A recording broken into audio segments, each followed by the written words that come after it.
Thanks so much for tuning into Talking Point. I'm your host, Neeraj Shah. The Talking Point today are the views of Mark Matthews of Julius Baer.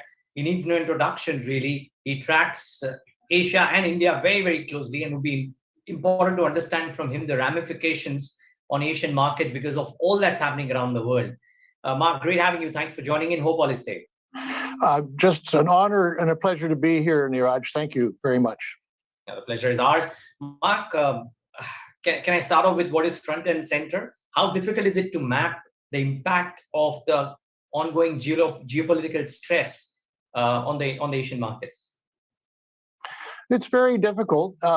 We're not trained to be geopolitical analysts in markets, and we tend to think, well, if it's bad for the economy, they're not going to do it. Brexit would be just the first of, I think, a series of events that have been persisting for the last 5 years, where politics contradict what you would think somebody would want because it's bad for the economy. So I'd like to think things are going to calm down, but in reality, we don't know how far both sides will go, and so it's difficult to draw any conclusions. I would say, if we try to analyze it rationally, that it could go further, because it could be that that Mr. Putin ultimately would like to create some kind of direct connection between Russia and Crimea, apart from the land bridge that exists, and then I think that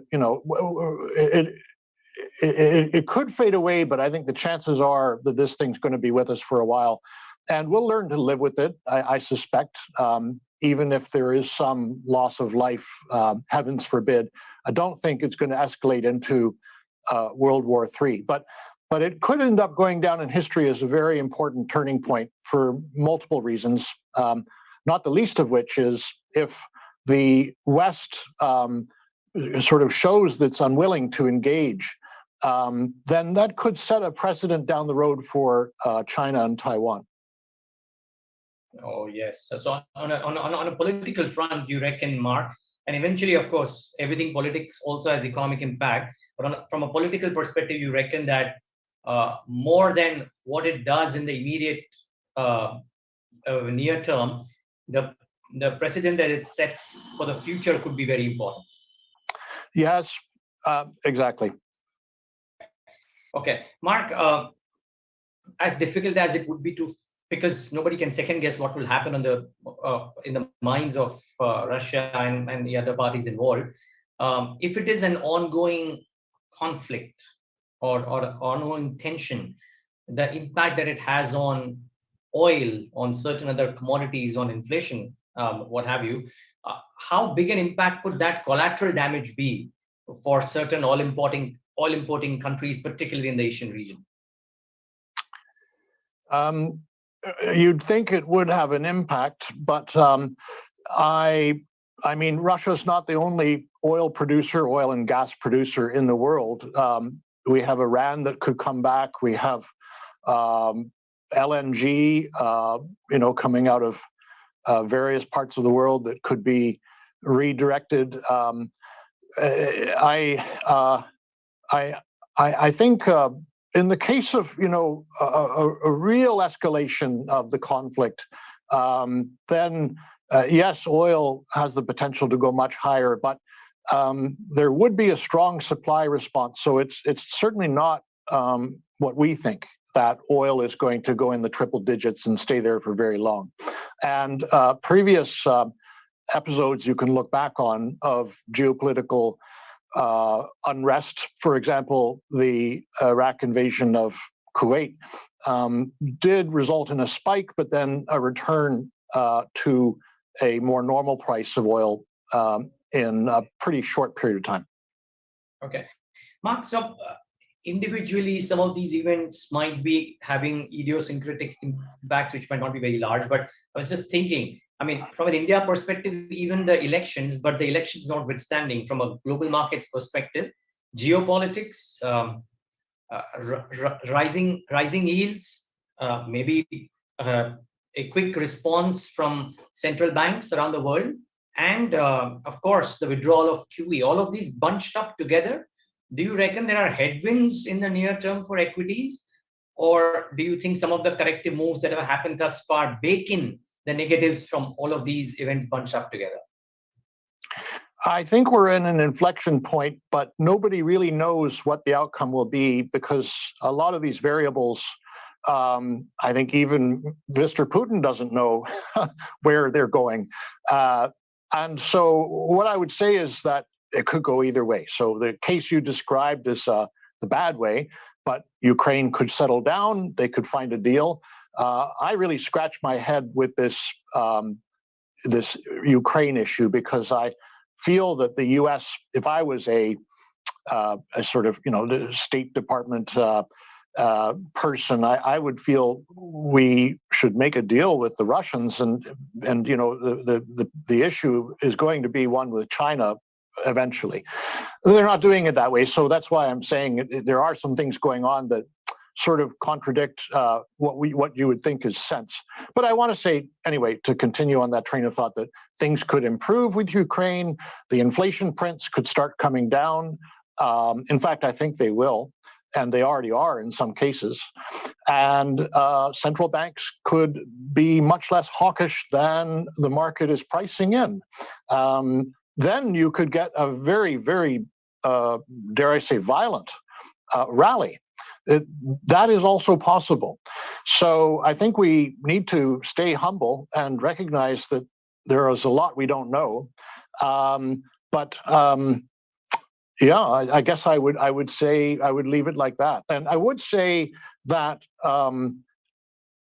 it is an environment where liquidity is important, and so you want to stay with the liquid stuff, which means bonds instead of credits, and large caps instead of small caps, and large markets instead of small markets. Got it. Am I reading this correctly, Mark, that you are a bit more constructive on this? I know you mentioned that there are a lot of imponderables, and so my direct question would be, are you kind of staying on the sidelines and waiting and watching, or are you building a hypothesis and making moves in your portfolios, if you will? To clarify, we have reduced positions that could become illiquid, and we are remaining invested. So that's how we're positioning ourselves. As I said, it could go either way.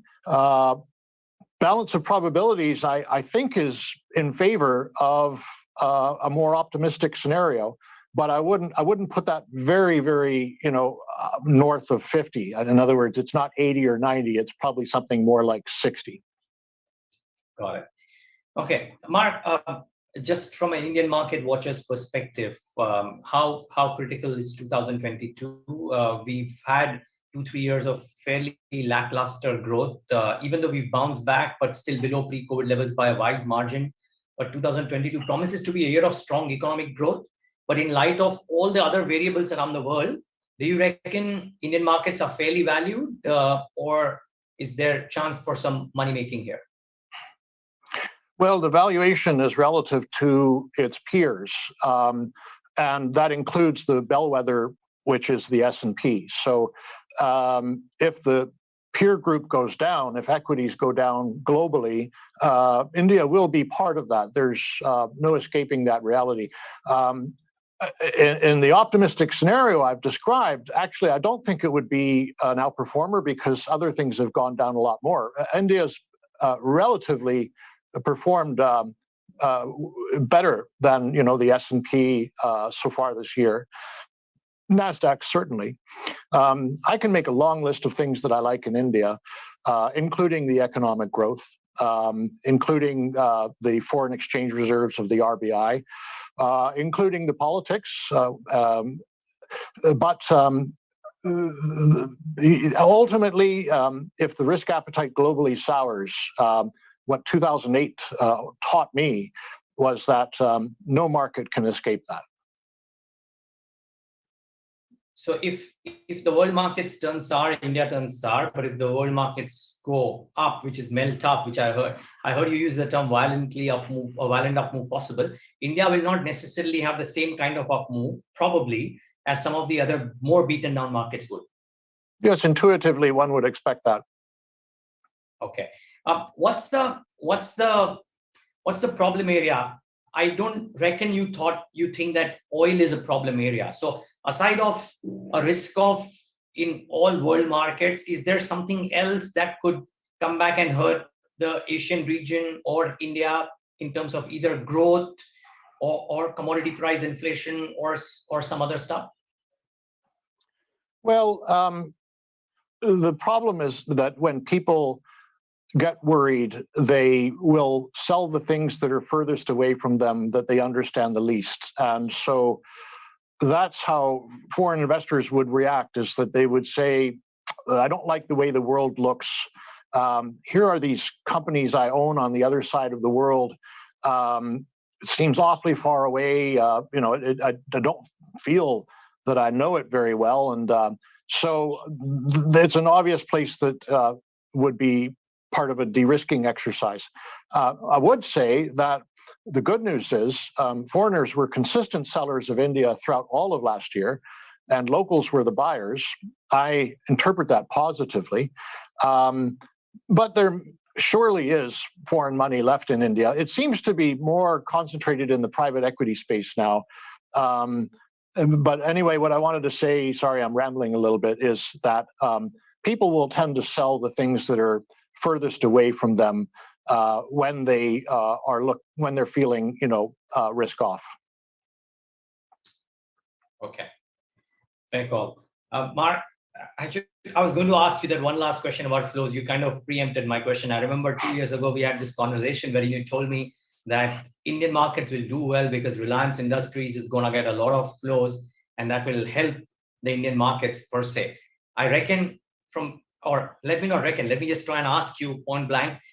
Do you reckon that the outflows which have continued in Indian markets for the last 12 months still have some room to go? Or is it difficult to say what the foreign hand could think like, aside of the first point that you made, which is that if there is a risk off, then things farthest away would get sold. But aside of that, is there anything else from a foreign flow perspective for India that should be kept in mind?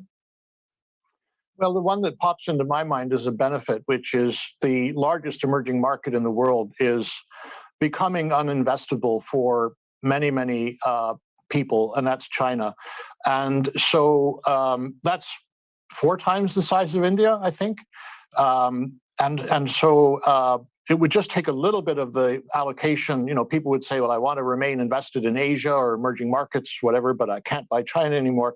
So to me, that from a fund perspective, what's happening in China is a India is a beneficiary of that.